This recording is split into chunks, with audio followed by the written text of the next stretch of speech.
Cześć kochani, witam Was bardzo serdecznie po dłuższej przerwie w kolejnym unboxingu na naszym kanale. Dzisiaj mamy nie lada gratkę dla graczy. Jest to klawiatura Gamdias Hermes w wersji Ultimate. Jest to jedna z droższych klawiatur mechanicznych, które oferujemy w naszym sklepie. I szczerze Wam powiem tak, nie za bardzo wiem, co ta klawiatura oferuje. Będę się jej uczył, że tak powiem, rozpakowując ją i mówiąc Wam o niej. Na początek standardowe pudełko. Zdejmę na razie tą folię, która tutaj pokrywa nam ten karton, żeby nie odbijały się refleksy. Karton mamy dość solidny, bardzo gruby, chyba najgrubszy ze wszystkich klawiatur mechanicznych, ze wszystkich opakowań klawiatur mechanicznych, jakie sprzedajemy. Na froncie mamy kilka informacji o tym, że jest 13 dodatkowych klawiszy, że mają one specjalny system, który nazywa się Gamdias Element. Mają też podkładkę pod nadgarstki i zewnętrzne porty, czyli USB i porty audio. Więcej informacji natomiast znajdziemy na tyłu opakowania i tutaj postaram Wam się je wszystkie w miarę szybko wymienić, przeczytać, tak? Czyli mamy tutaj system Gamdias Element, który o 20% przyspiesza klikalność, tam reakcję klawiszy i też redukuje hałas wydobywający się przez sprążników MX Blue, bo takie zastosowano w tej klawiaturze.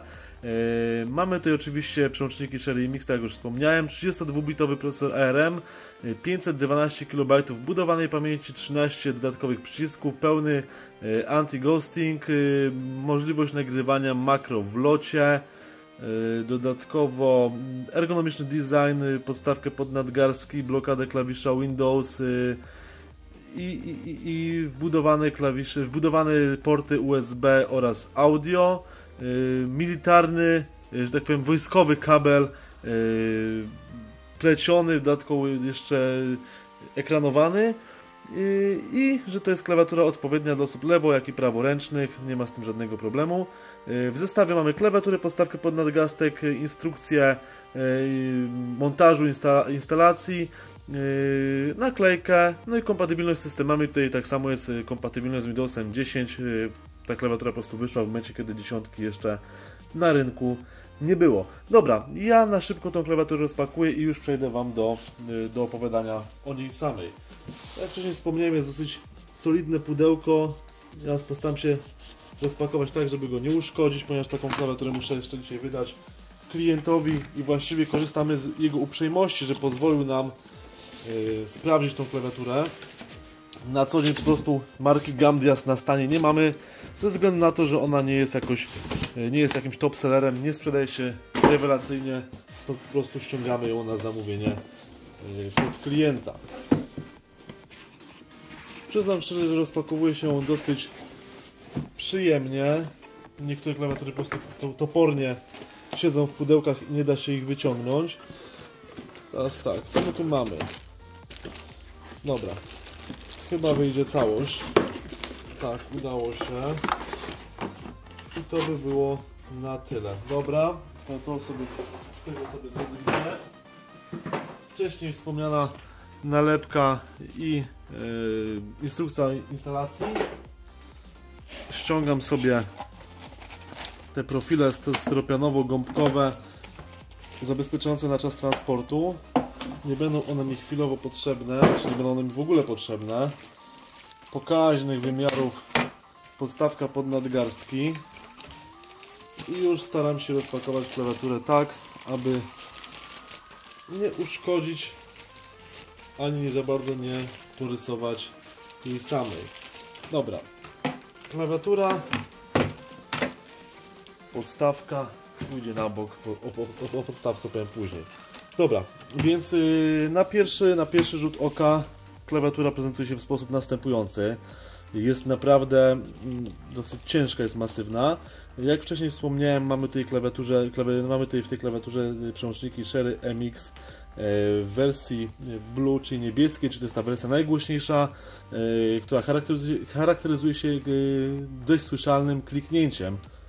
Tutaj to kliknięcie słychać, aczkolwiek wydaje mi się, że jest ono mniej upierdliwe, aniżeli w przypadku klawiatur bez tego wyciszenia. Tak jak już też wspomniałem wcześniej, mamy klawisze do makr, mamy tutaj możliwość wyłączenia w trybie gamingowym trybu, klawisza właściwie Windows, tak żeby przypadkowo go naciskając nie wyjść sobie do paska Start. Tych klawiszy mamy dodatkowych, jak widać, całkiem sporo. Są one ukryte pod spacją, w okolicach strzałek, jak i przy samych strzałkach tuż nad nimi po lewej i po prawej stronie. I oczywiście tutaj tryby do przełączania i mamy tutaj dodatkowych jeszcze klawiszy 10 kolejnych, które możemy sobie zaprogramować.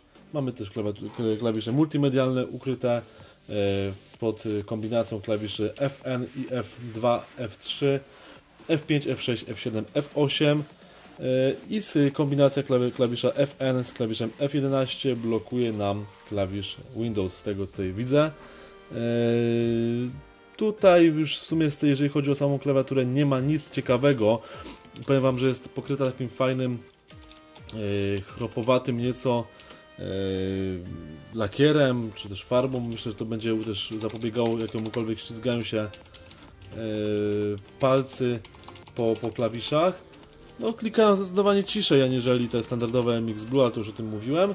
Z tyłu znajdziemy wspomniane wcześniej porty USB oraz audio, czyli na słuchawki i na mikrofon. Gruby kabel, o którym też już mówiłem. Nie będę go tej całości rozpakowywał, ale pokażę Wam, że jest taki gruby. A na końcu znajdziemy oczywiście wtyczki, które należy podpiąć do komputera, czyli to będzie wtyczka odpowiedzialna za audio tej klawiatury, czyli słuchawki, mikrofon i dwa porty, dwa kable USB. Jeden będzie odpowiadał za zasilanie samej klawiatury, drugi za hub USB w nią wbudowany. Teraz ją podepnę, ale zanim ją podepnę, to jeszcze pokażę Wam, jak wygląda ta podstawka pod nadgarstek, bo jest dosyć spora. Spróbuję to zrobić tak, żeby tak samo nie uszkodzić żadnej folijki. Aczkolwiek nie wiem, czy mi się to uda. Muszę chwilkę zaczekać. Tak wygląda podstawka pod nadgarstek. Jest gigantyczna naprawdę. I tylko teraz pytanie, jak ją się... Aha! W ten sposób. Dobra, super. Czyli ta podstawka pod nadgarstek montowana jest na magnes. Tu są wbudowane magnesy, jeden, a tu jest wbudowany drugi. Wystarczy dołożyć. Nawet nie ma możliwości, żeby za bardzo ona złapała krzywo, bo patrzcie, teraz nie trzyma, a teraz trzyma i to jest dosyć fajne, naprawdę dosyć fajne rozwiązanie. Więc mamy możliwość, właściwie sprawiamy, że nasze dłonie całkowicie spoczywają, cały nadgarstek spoczywa na podstawce. Fajnie, bardzo fajnie. Myślę, że to przełoży się znacząco na komfort użytkowania tej klawiatury.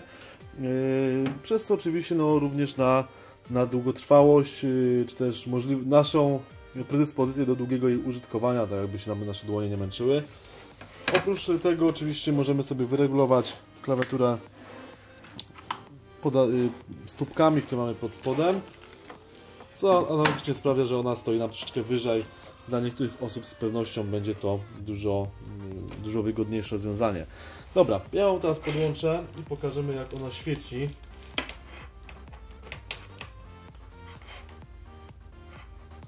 No, coś się dzieje, czy się nie dzieje?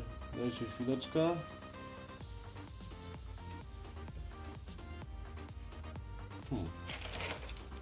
To wygląda, że podpiąłem nie ten przewód. O, teraz zaczęła się instalować. Co jeszcze Wam powiem o tej klawiaturze?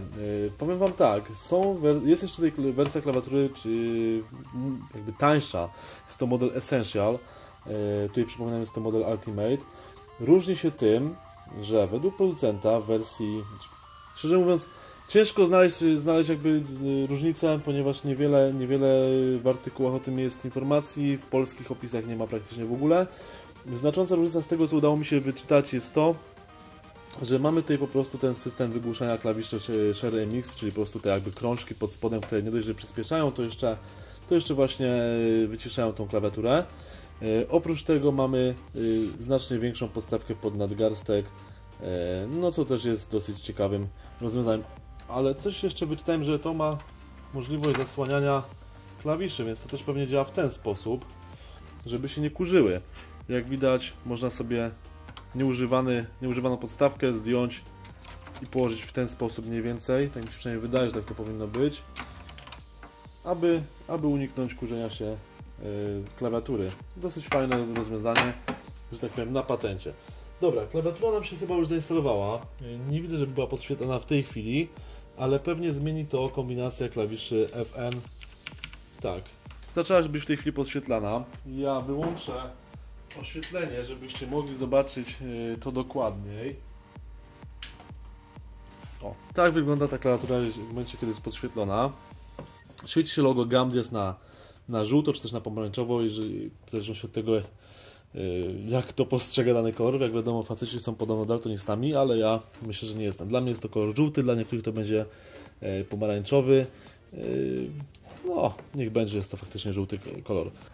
Jest to kolor żółty, tak jak mówiłem, niech tak zostanie. Oczywiście natężenie oświetlenia regulujemy w wielu, że tak powiem, natężeniach. Mamy pierwszy stopień, drugi, trzeci, czwarty, 4 stopnie natężenia plus ten jakby ostatni, piąty, tak mi się przynajmniej wydaje. Jeszcze raz to sprawdzę, sekundkę. Zobaczymy, czy się zaświeci. Nie, nie zaświeci się. Jest pierwszy, drugi, trzeci, czwarty, a piąty to będzie po prostu efekt oddychania, tak jak to widać na załączonym obrazku. Dobrze, moi drodzy, wrócimy teraz już do oświetlenia i zobaczymy, przejdziemy właściwie do podsumowania. Jak już wcześniej wspomniałem, ta klawiatura jest dostępna w dwóch wersjach, czyli w wersji Ultimate i w wersji Essential, to jest wersja droższa. Nie sposób, żebym Wam wymienił wszystkie możliwe funkcje tej klawiatury na jednym filmiku, ponieważ tak jak wcześniej wspomniałem, nie miałem wcześniej tej klawiatury w ręku, więc tak na bieżąco jest mi bardzo ciężko tutaj cokolwiek więcej powiedzieć. Nie instaluję tej oprogramowania, więc nie konfiguruję tej klawiatury. Tak jak wcześniej wspomniałem, na pewno mam możliwość nagrywania makr w locie. Tych makr można wykonać 13. Bardzo rozbudowane oprogramowanie. Tylko cena. Cena to jest 619 zł. Wersja podstawowa, czyli Essential, kosztuje 549 zł. I tak jak wcześniej wspomniałem, są to klawiatury jedne z najwyższych półki, znaczy z najwyższej półki cenowej w zasadzie w naszym sklepie. Wyżej już jest tylko Tesoro Collada, która kosztuje ponad 700 zł. Czy polecam tą klawiaturę? Wiecie co, no ciężko mi jest powiedzieć po kilku minutach jej użytkowania. Jest naprawdę solidnie wykonana. Wydaje się mieć też dosyć taki prosty, niezbyt skomplikowany design, więc, że tak powiem, Tesoro nas zazwyczaj zaskakiwało takim skomplikowanym designem, dosyć futurystycznym. Tutaj jest on raczej prosty, nie mamy tutaj jakichś dziwnych kształtów, no oprócz tych ewentualnie przetłoczeń na dole. Sama klawiatura w sobie jest dosyć klasyczna. Zakładam, że będzie się z niej korzystało bardzo sympatycznie osobie, która je kupi, a tak jak mówię, ta klawiatura już jest sprzedana, więc słuchajcie, no musicie poczekać na ewentualne recenzje osób, które będą tej klawiatury używać przez jakiś dłuższy czas. Ja Wam tutaj tylko prezentuję jakby unboxing i jakby pierwszą taką fazę, zaraz co się dzieje po podłączeniu do komputera i na co warto zwrócić uwagę, co się rzuca w oczy. Więc ode mnie nie powiem Wam, czy ją polecę, czy nie. Polecam Wam ją po prostu sprawdzić, tak? Jeżeli macie możliwość, to poczytajcie o niej w internecie, bo pewnie już coś się pojawiło w polskiej sieci, jeżeli nie w polskiej, to być może w zagranicznych internetach, że tak powiem. Ode mnie to było na tyle na dzisiaj. Jeżeli Wam się spodobał ten filmik, a mam nadzieję, że tak, zostawcie łapkę w górę, zasubskrybujcie nasz kanał, zapraszam Was do polubienia naszego fanpage'a na Facebooku i oczywiście odwiedźcie nasz sklep, tam jest sporo sprzętu, który myślę, że będzie dla Was ciekawy. Trzymajcie się, bye bye!